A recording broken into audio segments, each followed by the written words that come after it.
moment I read the script. I was specifically really looking forward to doing the new ARAGOK. We had to make a completely new one because this one is dead. But it's the same character and he looks essentially the same. Although we've upgraded him a little. The aquatronic we built for Chamber of Secrets was a latex and polyfoam thing. You're ARAGOK, aren't you? Yes. I wanted him to have that same quality. And so we went with a solid polyurethane. It does produce a translucent quality, like a dead insect, whereby you can see an understructure through the surface. Because we wanted this translucent surface, we had a team of people who were literally just filling the moulds after it was sculpted and moulded. And there were sort of 4 or 5 people just continuously producing the pieces.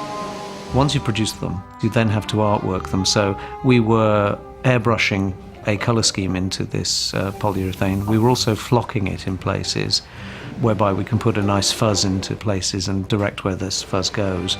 But then we had 6 or 7 people who had to sit there and put in all these large spider hairs, one at a time, with needles, over the whole spider. And of course, we had to build the spider in 2 scales as well, because any interaction with Robbie Coltrane as Hagrid, you have to resize everything he's in contact with.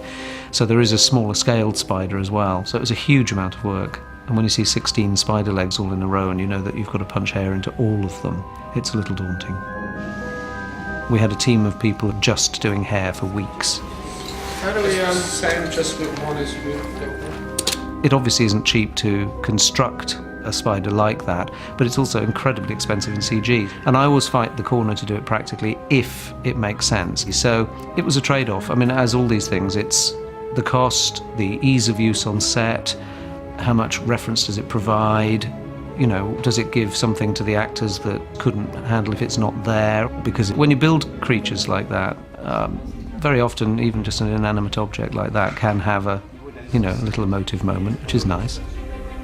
But because Hagrid literally has to push him in, we had to make him so heavy because he had to move as something that heavy would move. He needed, you know, dead weight. So we ended up building a very, very strong, heavy version that weighed 3/4 of a ton and moved beautifully and landed in the pit and survived. And so we were happy with that and went along, and it was very successful. Goodbye, friend of Hagrid.